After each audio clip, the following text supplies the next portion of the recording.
겨울에도 이 강대상에서 추운 데서 설교하다가 땀나서 막 선풍기 트는 목사가 몇 명 안 되는데 아마 그 중에 내가 그렇지 않은가. 땀이 그렇게 긴장이 돼서 그런지 하여튼 제가 땀 흘리는 건 이상이 있는 게 아니라 하여튼 강대상에만 서면 그래요. 그러니까 여러분들이 많이 흘려도 이해해 주시기 바랍니다. 오늘은 더더욱 그럴 것 같은데. 근데 오늘은 이 설교 제목이 교향곡을 만든 사람들이라는 그런 제목이에요. 그러니까 마치 음악을 오케스트라 연주를 사악장을 듣는 것 같은 그런 기분으로 오늘 말씀을 드리면 또 더군다나 사랑의 이야기가 시작되는 그 부분이니까 우리가 아주 좀 말씀에 더 큰 은혜 받는 그런 시간이 되기를 바랍니다. 이 구약 성경에서 로맨스, 이 사랑 이야기를 말하라고 한다면은 여러 가지 이야기가 있지만은 그 중에서 보아스와 룻의 이 이야기만큼 이 보아스와 룻이 사랑을 나누고 후에 부부가 되는 이것만큼 아름다운 이야기가 없어요. 왜 그런가 하면은 우리가 알지만 나오미와 룻은 저 모압에 갔다가 그 베들레헴에 왔을 때 사람들이 별로 이렇게 인정 안 했잖아요. 수군거리고 막 떠들고 그랬어요. 제가 말했지 미장원에 모여가지고 여자들이 방문하게 했다고. 그런 아주 어려우세요. 더군다나 룻을 아무도 인정하지 않아요. 모압 여자라고. 근데 성경을 보니까 놀라운 사실이 하나 있는데 다른 사람은 아무도 인정을 하지 않는데 하나님만 룻을 인정해요. 놀라워요. 하나님이 룻을 인정해 주시고 룻을 이끄시는 그런 장면을 우리가 보게 됩니다. 예, 그래서 룻기 2장은 아주 철저하게 하나님이 주도하신 한 남자와 한 여자를 만나게 하시는 그러한 아주 주도 면밀하게 섭리하시고 또 이 가정을 통해서 다윗 왕이 나시고 메시아이신 예수 그리스도가 출생하는 신비의 교향곡이 만들어지고 사실 또 연주되는 그런 사랑 이야기입니다. 자주 그런 생각이 들지만 이 말씀을 준비하다 성경을 보면서도 어젯밤에도 밤늦게 이 성경을 보면서 하나님은 왜 꼭 이런 방식으로 사람을 만나게 하시는가? 이런 의문이 생겨요. 그리고 본문에서 보면 보아스와 룻과의 관계도 그렇죠. 아니 쉽게 그냥 베들레헴에서 탁 만나게 해서 결혼하게 하시면 되지. 뭐 또 저 모압에 갔다가 거기서 10년 동안 살다 와가지고 모압 여자 데리고 와 거기서 또 이상하게 보리밭에서 또 이삭 줍다가 만나게 하고 왜 이러는 건가? 이런 의구심이 있어요. 특히 이제 박 목사처럼 머리가 나쁜 박 목사 같은 사람이 좀 수월하게 이해하도록 좀 하나님이 좀 척척 이렇게 좀 하시면 얼마나 좋을까 하는 그런 생각이 들었습니다. 그런데 제가 성경 보다가 나만 그런 게 아니라 옛날에 에레미야 선지자는 뭐 이해 못할 정도가 아니라 하나님이 자기 속였다고 그러더라고요. 하나님이 날 속였어요. 그 말씀 들으면서 제가 위로를 얻었어요. 에레미야서 20장 7절 같이 한번 볼까요? 같이 읽습니다. 시작. 주님, 주께서 나를 속이셨으므로 내가 주께 속았습니다. 주께서는 나보다 강하셔서 나를 이기셨으므로 내가 조롱거리가 되니 사람들이 날마다 나를 조롱합니다. 죄송합니다. 이게 지금 이 번역은요, 표준 세번역 번역 성경에 나와 있는 거예요. 거기는 뭐 하여 씁니다 이렇게 되어 있어요. 좀 쉽게. 하나님이 자기를 속였대요. 이 이야기의 내용이 뭔가 하면 하나님이 에레미야를 선지자로 불렀잖아요. 아니 나는 선지자 못합니다. 아니 내가 너 부르는데 왜 그래? 하나님께 선지자 부름 받았어요. 그래서 에레미야가 선지자로 부름 받으면 뭐 이스라엘이 그동안 어려움 많았잖아요. 회복되고 나라가 잘 되고 부강하고 좋아질 줄 알았어요. 그런데 웬걸? 매를 맞죠. 에레미야 선지자 자신이요 발가벗 껴놓고 볼기짝을 맞고 말이지 이런 고통을 겪는 거예요. 또 이스라엘 백성들이 이방 나라에 포로로 잡혀가지고 나라 빼앗기죠. 어마어마한 일이 벌어지니 이거 하나님이 왜 이래? 하나님이 나한테 왜 이래? 하나님이 날 부르셔서 이스라엘의 선지자로 삼으면은 이스라엘이 좋아질 줄 알았는데 오히려 우리 민족이 이렇게 되다니 하나님 날 속였구나. 그래서 그 말이에요. 하나님 날 속였네. 내가 알고 봤더니 하나님 나 속이신 거 아닌가. 그런 생각을 했어요. 에레미야의 답답하고도 힘든 또 짧은 에레미야의 생각이었어요. 요즘 번영의 신학이라는 게 있어요. 번영의 신학이라는 것은 뭐든지 다 잘 되는 그걸 말해요. 그런데 제가 이런 말을 가끔 하기 때문에 우리 성도님들 꼭 기억해야 돼요. 뭐가 잘 된다는 거. 그런 여파로 성도들도 하나님과의 깊은 교제와 갈망보다는 말씀을 듣고 부르짖기보다는 자기 자신에게 돌아올 것을 너무 기대하고 무엇이든 잘 되는 곳에 마음을 둘 때가 있어요. 그래서 이 번영의 신학이라는 것이 미국에서 시작됐는데 이건 일종의 투자와 같아요. 내가 이만큼 했으니까 이만큼 주실 것이다는 이런 생각을 갖는 거죠. 근데 그거는 신앙과 영성을 곡해한다는 것을 우리가 기억해야 합니다. 근데 하나님 속지 않으시죠? 아니, 속이지 않으시죠? 아니, 하나님이 어떻게 우리를 속이시겠어요? 절대로 하나님 속이시지 않아요. 하나님의 축복은 인간이 생각하는 것과 달라서 잘 뛰어서 하나님이 우리에게 인도하시는 그런 걸음도 있지만 때로는 힘들고 어렵고 아니 때로는 가난해서 너무너무 가난한데 그 속에서도 하나님이 우리 성도를 세우시고 인도하시는 것을 우리가 발견하게 됩니다. 예, 오늘 1장 22절 보면 나오미와 룻이 돌아오는 시점이 어떤 때였는가 하면 보리 이삭을 추수할 때다. 보리를 추수할 때다.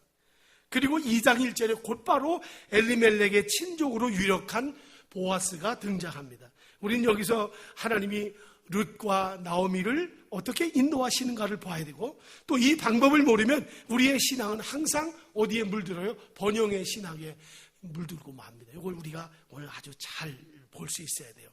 이삭을 줍는 누구예요? 예? 룻. 이삭을 줍는 룻을 보고 있는 그 나오미. 그리고 이 두 사람을 인도하시는 하나님을 우리가 발견해야 됩니다. 여기 놀라운 하나님의 섭리가 있어요. 여기 세 사람을 통해서 누굽니까? 나오미, 룻, 보아스. 이 세 사람을 통해서 아주 멋있는 교향곡이 오늘 울려 퍼질 거예요. 오늘 아침은 이 아름다운 교향곡을 만든 사람들의 아름다운 이야기와 또 그들이 연주하는 교향곡이 우리 기절에 우리 마음에 들려지는 이 아침 되기를 바랍니다. 2장은 룻기서 2장은 돌아온 방랑자 시어머니 나오미와 며느리 룻이 하나님의 섭리를 발견하는 참으로 아름답고 멋진 장면이에요. 어느 부부가요 방문이 열린 것도 알지 못하고 어머니가 그 옆에 방에 계신데 방이 문이 열려 있는 것도 모르고 둘이서 이야기를 했어요. 근데 또 재밌게 얘기한다고 남편이 딱 앉아 있는데 아내가 남편 이 무릎에 머리를 탁 대고 누워서 이렇게 묻는 거예요. 어머니가 가다가 본 거예요. 아내가 남편 여보, 당신 우리 집에서 누구를 제일 사랑해? 그게 당신을 제일 사랑하지. 당신 내가 제일 사랑해. 그럼 두 번째 누구야? 아들이지. 세 번째는 누구야? 우리 집 제니 누군지 아지? 멍멍이 제니가 세 번째. 그럼 네 번째 누가 좋아? 그래. 네 번째는 우리 엄마지 그랬어요. 그 아들이 그렇게 대답을 했어요. 와이프한테. 그랬더니 그 다음날 아침에 냉장고에 이렇게 써 있었어요. 첫째 보아라. 넷째 집 나간다. 그렇게 해서. 예. 베들레헴에 도착한 룻은 시어머니를 따라왔지만 사실 살 길이 막막했습니다. 생존 방식이 전무했어요. 하지만 룻은 여기 보면 불평하는 모습이 전혀 나오지 않습니다. 그리고 보리 추수 때 룻이 할 수 있었던 일은 보리 이삭을 주우러 가는 일이었어요. 여러분 알지만 베들레헴 전체가 떠들썩했댔잖아요. 나오미와 룻이 돌아왔을 때. 그래서 자연의 사람들에게 쉽게 룻이 눈에 띌 수밖에 없어요. 왜냐하면 모압 여자였기 때문에 뒤에서 수군거렸어요. 떠들었어요. 그렇지만은 어느 누구도 나오미와 룻을 돕기 위해서 나선 사람은 한 사람도 없었어요. 이것은 나오미와 며느리 룻이 해결해야 될 그런 문제였습니다. 우리는 여기에서 보리 이삭을 주우러 갔던 룻을 놓치지 말고 주목해야 합니다. 당시 추수는 일꾼들이 추수한 그 된 것을 소녀들이 그 단을 묶었다고 그랬어요. 그 묶은 것 그 묶은 다음에 그 다음에 쫓아오면서 그 보리 이삭을 주어야 했는데 이렇게 이삭을 줍는 사람들은 그 당시 가장 가난한 사람들의 전형적인 생존 방식이었어요. 그래서 이 말은 룻이 나는 가난한 사람이다 라는 것의 일종의 표시였죠. 그래서 룻은 나오미에게 누군가가 내게 잘 대해주는 사람을 만나면 내가 그를 따라다니면서 열심히 이삭을 죽겠다고 그랬거든요. 그런데 우연히 엘리멜렉, 자기의 시아버지죠, 말하자면 엘리멜렉의 친족인 보아스의 밭에 이르게 되었습니다. 하나님이 인도하시고 섭리하시는 사람이 누굽니까? 우리가 악한 사람을 섭리합니까? 선한 사람, 하나님의 뜻대로 살고자 하는 사람. 작지만 내가 부족하지만 하나님의 뜻대로 살고자 하는 자를 하나님이 인도하세요. 그래서 하나님은 우리가 움직일 때에 역사하십니다. 하나님은 룻이 보아스를 만나도록 길을 열어주시는 거예요. 성경 보니까 룻이 움직이니까 하나님이 움직이십니다. 그래요, 우리가 움직이지 않으면 하나님도 가만히 계신다는 것 우리가 기억해야 돼요. 성공의 제4 원리를 지은 노리베스 존스라는 분이 유럽 사람들과 미국 사람을 조사를 했답니다. 당신은 현재 직업의 그 적성에 맞고 있는가? 그랬더니 유럽 사람들은 75%, 그리고 미국 사람들은 80%가 아니라고 대답해요. 지금 자기가 가지고 있는 직업이 내 적성에 맞지 않는다고 말하는 사람이 75%에서 80%가 된다고 대답했다고 그래요. 여러분, 룻이 지금 가지고 있는 적성과 능력이 뭡니까? 그가 할 수 있는 것이 뭐예요? 그녀가 할 수 있는 딱 하나밖에 없어요. 보리 추수 때에 돌아왔다고 했잖아요. 그러니까 뭡니까?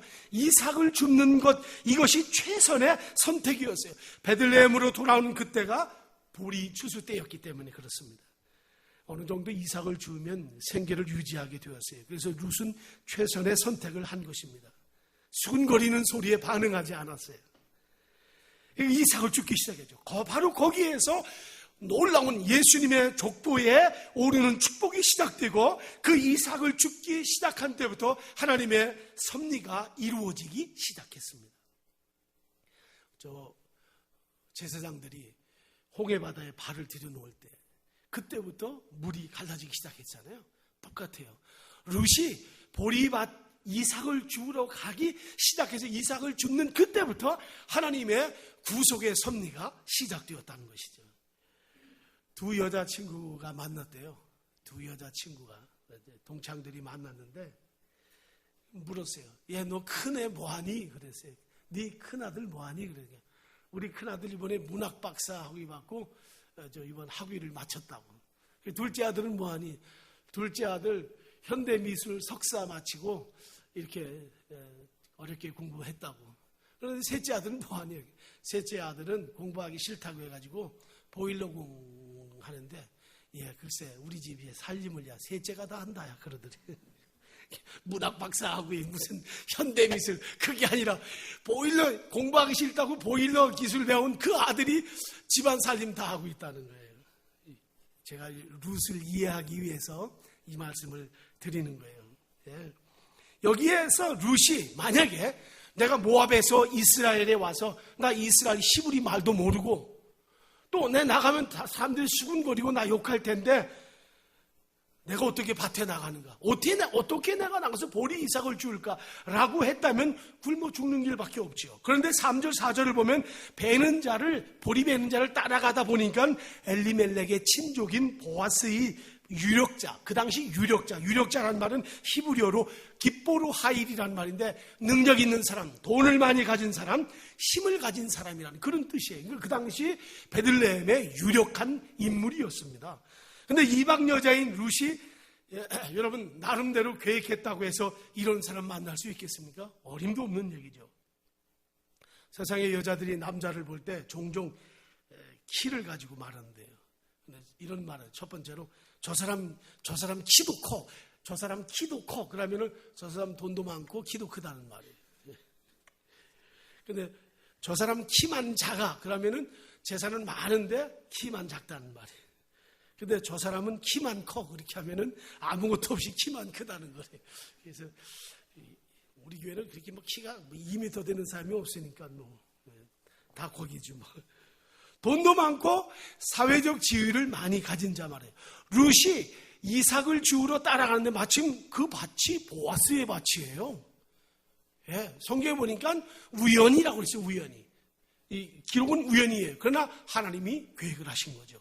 그때 보아스의 일하는 일꾼들과 인사를 나누는데요.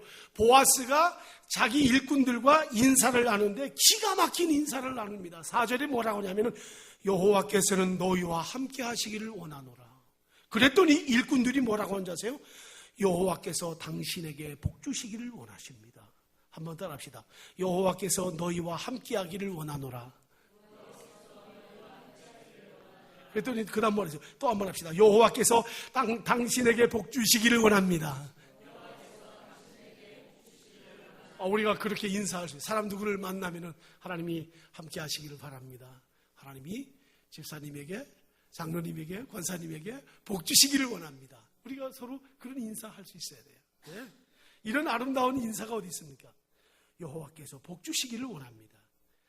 우리가 하나님 앞에서 어려움 당할 때 우리가 하는 행위에 따라서 선택에 의해서 하시기 때문에 룻처럼 움직일 때 하나님은 움직이고 인도하신다는 것. 그래서 하나님의 인도를 받기 원한다면 낮고 천한 일일지라도 우리도 룻처럼 움직일 때 하나님이 움직이심을 믿고 나가는 거예요. 그렇게 하시기를 바랍니다. 예, 어느 심리학자 제가 보니까 닥터 슈가라는 분인데 이분이 그런 말을 했어요. 삼류 인생은 어려움이 닥치면 삼류 인생은 울기 시작한답니다. 이류 인생은 이를 악문대요. 인류 인생은 어떻게 하는가? 웃으면서 할 일을 찾는다는 거예요. 심리학자들의 말이지만은 룻 이방 여자였어요. 이스라엘에 와서 모든 게 어설펐을 거예요. 그렇지만은 울지 않았습니다. 이를 악물지도 않았어요. 즐겁게 보리 이삭 줍는 거지만 나가서 일을 했던 거죠. 어떻게 보면 깡통 하나 차고 밖에 나가서 밥을 얻어 먹어야 사는 자였지만 그는 즐거움으로 이삭 줍기에 나갔어요. 거기에서 거대한 하나님의 역사가 이루기 시작한 것이죠. 5절 7절에 보면 보아스가 룻을 본 다음에 이런 질문을 합니다. 따라합시다. 저 소녀가 누구냐? 네, 저 소녀가 누구냐? 대단한 말이에요. 이 말은 오늘 본문에서 아주 중요한 말인데, 이 소녀는 모압에서 온 소녀인데 그의 말에 여기서 이삭을 죽게 해달라고 했고 아침부터 지금까지 쉬지 않고 열심히 이삭을 죽고 있다라고 사환이 그렇게 대답을 했어요. 여러분, 여기 7절에서 이삭을 죽게 하소서라는 이 말의 히브리의 원뜻은 이겁니다. 제발 내게 여기에서 이삭을 죽게 해달라고, 이 밭에서 이삭을 죽게 해달라, 제발 그렇게 허락해달라는 그런 의미입니다. 여러분, 우리가 룻의 그 지혜가 보이지 않습니까? 아무 밭에나 간 것 아니에요. 아무 밭에서 아무렇게나 하고 싶은 대로 한 것이 아니라 시어머니 나오미와 함께 살아가야 할 형편에서 룻은 함부로 행동하지 않고 허락을 받고 이삭을 줍습니다. 그러면서 자신의 미래를 만들어가는 거죠. 미국의 합참의장이었던 콜린 파월, 흑인으로서 그 아주 유명한 분이죠. 이분이 그랬어요. 어느 누구도 어제는 바꿀 수 없다고 그래요. 지나간 것은 바꿀 수 없다고 그랬어요. 그렇지만은 내일은 얼마든지 바꿀 수 있다고 그랬어요. 맞는 말이에요. 그래, 우리 같이 일본 사람들은 자꾸 옛날 거 자꾸 바꾸려고 해서 좀 우리가 요즘 기분이 나쁘지만은 지나간 건 바꿀 수가 없어요. 그렇지만은 앞으로의 일은 얼마든지 바꿀 수 있다. 유명한 셰익스피어도 그런 말을 했어요. 사람의 아름다움이란 용모에 있는 것이 아니라 친절과 삶에 대한 애정에 있다. 내 작은 거지만 내 최선을 다하는, 룻은 그렇게 산 거예요. 비록 보리 이삭 죽기였지만 거기에 삶의 애정을 다 쏟아붓는 그러한 삶. 보아스와 룻의 첫 만남은 이렇게 밭에서 만났어요. 보아스가 룻에게 이렇게 말합니다. 이제는 다른 밭으로 가지 말고 일하는 소년들을 따라서 여기서 이삭을 주우라. 이 순간부터 달라지기 시작했습니다. 극적인 순간이 시작된 거죠. 보아스는 룻에게 할 수 있는 모든 것을 다 베풉니다. 밭에서 일하는 소년들과 함께 있게 하고 그 룻을 누구도 건드리지 못하게 하고 추수가 끝날 때까지, 추수가 끝나려면 밀 추수까지 있기 때문에 2달, 석 달이 걸리는데 그 기간 동안 여기서 어떻게 해요? 이삭을 죽게 하고 배려하고 목마르면 물 길러온 그 물을 다 마시도록 허락을 하면서 돌보아 주라고 했습니다. 여러분, 이 말씀 들으면서 우리가 의아한 생각이 들 수 있어요. 아니, 차라리 좀 돈을 줘가지고 조그만 사업을 하게 한다든가, 아니면 자립할 수 있는 길을 열어주면 좋은 것 아닌가. 그런데 여기 출소할 때까지 이삭을 주면서 여기서 계속 있으라고, 말하자면 고생하라는 것 아니에요. 자기가 그렇게 관심이 있으면 말이죠. 그리고 왜 소년들만 따르라고 했는가? 아니, 룻을 시험해 보려고 하는가? 룻이 어떤 여자인지 알아보려고 하는 것인가? 그거 아니죠. 2달, 3달 동안 룻을 지켜보기 위한, 볼 수 있잖아요. 사랑하는 사람을, 아마 이때부터 보아스가 룻을 보는 그 눈길이 달랐을 거예요. 아주 달랐을 거예요. 보아스의 말을 들은 룻이 어떻게 합니까? 10절 한번 보실래요? 10절 다 같이 읽습니다. 시작. 룻이 엎드려 얼굴을 땅에 대고 절하며 그에게 이르되, 나는 이방 여인이거늘 당신이 어찌하여 내게 은혜를 베풀며 나를 돌보시나이까. 네, 이런 룻의 모습을 보고 보아스가 말합니다. 내가 시어머니 나오미에게 행한 모든 소식을 내가 이미 다 들었다. 다 좋은 소식을 다 들었다는 거죠. 룻이 시어머니에게 얼마나 잘했습니까? 너무 잘한, 그 잘한 소식을 이 보아스가 이미 다 들었다는 거죠. 우리 서울 모자이크 교회가 이런 좋은 소식이 들려지는 교회이기를 바랍니다. 선한 이야기가 넘실대는, 넘쳐나는 그런 교회, 여러분의 가정이 선한 이야기와 좋은 소식이 차고 넘쳐 흘러넘치는 그런 가정이 되기를 축원합니다. 그러면 하나님이 이끄시는 거예요. 두 사람은 어떻게 된가요? 보아스는 이미 소문을 들어서 룻이 어떤 사람인가를 이미 다 알고 있어요. 소문이 잘 나야 돼요. 룻은 소문이 잘 났습니다. 우리 교회도 그런 좋은 소문, 우리의 가정도 그런 좋은 소문이 계속 펼쳐지기를 간절히 소망합니다. 이 BMW라는 차가 있어요. 근데 이게 옛날에 남성 위주의 강한 차였답니다. 여성들이 별로 타지 않고 싫어했대요. 인기가 없었대요. 그래서 그 회사가 모여서 그 연구하는 팀들이 모여가지고 의논을 했대요. 어떻게 하면 좋을까? 근데 한 사람이 이런 제안을 했어요. 우리가 차를 한 대 팔 때마다 이익금의 얼마를 여성 유방암센터에 우리가 기부금을 내자. 그래서 여성들, 우리 이 회사가 할 수 있는 거 이거 제일 낫겠다. 그래서 그걸 시작했대요. 근데 놀랍게도 여성들에게 호감을 갖기 시작했고, 그 다음부터 이 BMW가 여성들도 좋아하는 차가 되었다고 합니다. 여러분, 오늘 아침 그리스도인인 나의 의식을 한번 볼 수 있으면 좋겠어요.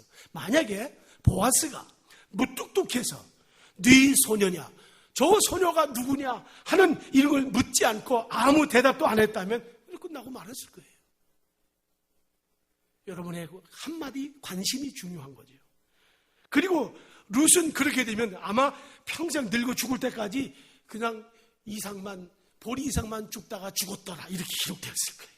근데 보아스의 친절과 룻의 성실이 만났을 때 하나님의 계획이 이루어지는 것을 우리가 보게 됩니다. 여러분, 할 수 있으면 친절을 베푸는 거예요. 거기에서 하나님이 일하십니다.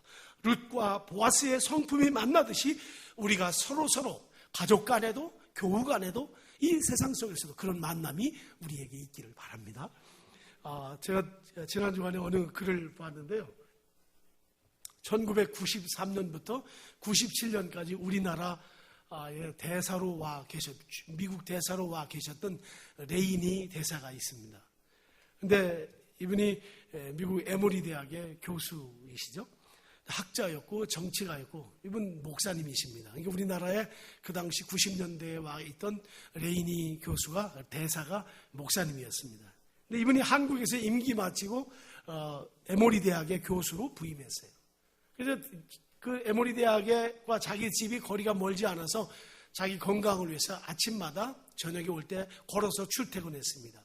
근데 걸어서 가다 보니까 아주 백발의 남자 노인이 한 분이 계신데, 그 밖에 나와가지고 길 밖에서 그냥 앉아 있기만 한데, 이 레이니 교수가 오고 가면서 그분 만나가지고 친구가 됐어요. 그래서 어느 만큼 가까웠냐면, 그 노인이니까 그 잔디도 깎아주고, 그 다음에 어떤 데는 집 안에 들어가서 커피도 나눠 마시고, 2년 동안을 그렇게 거의 매일 아침마다 만났습니다. 근데 어느 날 출근하는데 보니까 노인이 거기 안 나와 있는 거예요. 그래서 집안에 들어가 봤더니 집안에 어떤 분이 뭐라고 하냐면 그분이 어제 저녁에 돌아가셔서 지금 장례식장으로 옮겨졌습니다. 그래서 학교 끝나고 장례식장에 가봤어요. 장례식장에 가서 너무 놀란 거는 그분이 코카콜라의 회장이에요. 코카콜라의 노인이.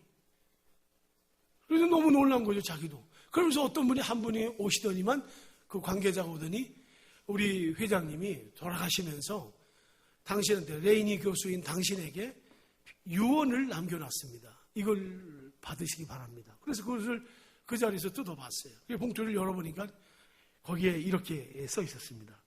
당신은 2년 동안 내 집 앞을 지나면서 나의 말벗이 되어준 친구였어. 잔대를 깎아주고 커피를 나눠 마셨던 나의 친구 레인이 고마워요. 나는 당신에게 나의 재산 25억 달러와 코카콜라 지분 5%를 유산으로 남깁니다. 우리 세상에 이런 일이 있어요. 이 엄청난 유산을 받은 레이니 교수가 3가지 놀랐다고 그랬어요. 첫째는 세계적인 부자가 그렇게 검소할 수 있을까? 그 조그만 집에서. 두 번째는 자신이 코카콜라 회장이라는 것을 2년 동안 단 한 번도 자기에게 밝히지 않았다는 것. 세 번째는 아무런 연구도 없는 사람으로 지내온 나에게 그 엄청난 큰 돈을 주었다는 것에 자기는 놀랐다 그랬어요. 레이니 대사가 그 돈 뭐 하겠어요? 이분이 자기가 있는 대학에 25억 달러를 다 넣었어요. 25억 달러. 난 계산도 못하겠어요. 25억 달러.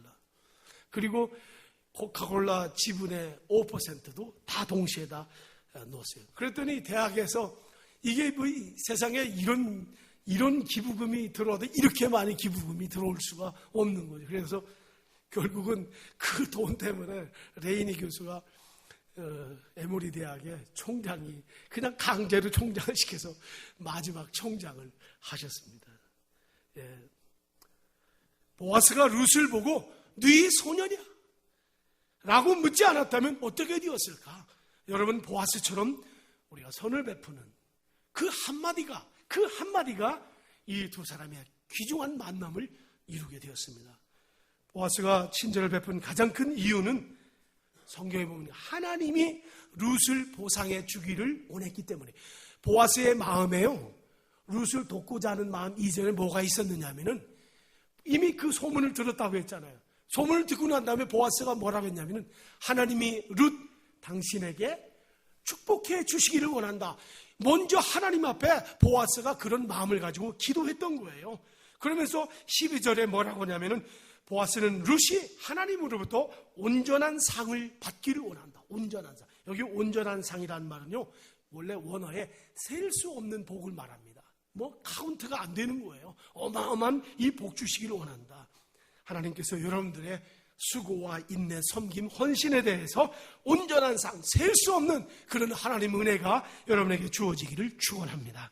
이렇게 해서 보아스가 룻을 만나고 사랑이 시작되고 동시에 하나님의 섭리가 작동되고 하나님께서는 두 사람의 걸음을 인도하기 시작합니다. 네 소년이야. 이 질문으로 시작해서 이제 서로 선한 성품을 갖기 시작하고 이 두 사람을 통해 이루어질 구속의 역사는 마침내 신비한 계시가 하나씩 열려지는 그런 기적을 맛보기 시작합니다. 14절 가서 이런 말이 나옵니다. 이제 보아스가 룻하고 식사를 같이 하게 됩니다. 이젠 밥도 같이 먹게 됐어요. 이때부터 룻은 보아스의 인생에 뭐가 됐어요? 영순위. 이걸 영순위라고 그래요. 영순위. 이젠 다른 사람 없어요. 최고의 사람이 됐어요. 그래서 보아스는 룻에게 할 수 있는 모든 것을 다 합니다. 더 놀라운 것은 이삭 줍는 상황이 바뀌어졌어요. 왜냐하면 추수를 하고 보리딸을 묶고 난 다음에 이삭 줍는 그 가난한 사람들이 오게 됐는데 보아스가 자기 일하는 일꾼들에게 뭐라고 하냐면은 보리딸을 묶을 때 룻을 위해서 빼놔라 그랬어요. 그 보리 이삭을 빼놔라. 그래서 쉽게 죽게 하라. 아니 이게 뭐 이삭 줍는 겁니까? 그냥 주려고 마음 먹고 주는 거지. 놀라운 일이죠. 예? 이게 바로 은혜예요. 그리고 어떻게 되죠? 소년들 사이에서 부러움을 사는 소녀가 됐어요. 그 많은 일꾼들 그 속에서 그때 룻의 얼굴이 얼마나 반짝반짝거렸을까 그런 생각을 해봅니다. 말씀을 마치려고 합니다.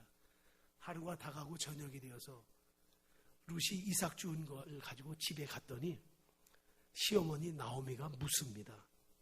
오늘 어디서 주웠느냐? 어디서가 오늘 또 핵심이에요. 어디서 주웠느냐? 어디서 일을 했느냐? 19절에 그렇게 말합니다. 그러면서 너를 돌아본 자에게, 너에게 은혜를 끼친 자에게 복이 있기를 원한다. 그래서 2장 전체는요, 여호와 하나님 복 주시기를 원한다. 이게 전체 내용이에요. 여러분, 이 가정을 다른 시각에서 보면 비극의 가정이잖아요. 이 가정을 어떻게 복 있는 가정이라고 볼 수 있어요. 근데 이 세 사람의 입에서 계속 나오는 말이 복이 있다. 하나님이 복 주신다. 이런 말이 계속 터져 나온다. 그 말이죠. 20절에서 나오미가 축복합니다. 보아스가 여호와께 복받기를 원하노라. 그가 살아있는 사람이나 나오미와 룻 또 죽어있는 자에게 다 은혜를 베풀기를 그치지 않았다. 그는 우리의 기업을 물을 자다 그랬어요. 기업을 물을 자라는 말은 구속자라는 뜻이 있고요. 또 하나는 잃어버린 땅을 되찾아주는 자라는 의미예요. 다시 말하면 그 가문을 다시 일으켜 줄 수 있는 사람이다. 누가? 기업 물을 자. 보아스가 바로 그 사람이었다는 것이죠. 여러분, 신앙생활을 오래 하면 우리가 반드시 신앙의 통찰력을 가져야 합니다. 헌신할 때를 알고 기도할 때를 알고 내가 무엇을 해야 할 것인가를 알아야 돼. 나오미는 그걸 알았어요. 나오미 그걸 딱 본 겁니다. 그것이 바로 나오미가 가지고 있는, 제가 룻기서 처음 설교할 때 나오미는 전략가다 그런 말을 했잖아요. 아주 훌륭한 전략가예요. 나오미는 충분한 신앙적 통찰력을 가지고 이 상황을 주도했습니다. 자기의 며느리 룻에게 이제는 다른 밭에 가지 말아라. 통찰이 있어요. 다른 밭에 이제 가지 말아라. 소년들 조심하라. 그리고 보아스의 틈에서 있으라고 일러줍니다.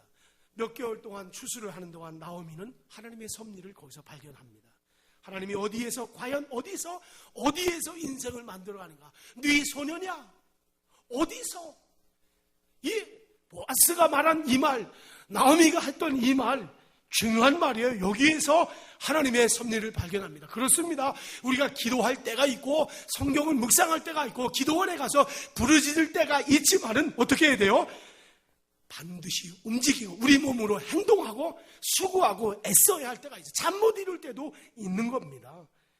사회 탐구에 3가지 종류의 사회가 있다고 그랬어요. 하나는 밀림 사회라고 했어요. 밀림 사회는 약육강식입니다. 강한 자가 약한 자를 잡아. 짐승의 세계가 그렇잖아요.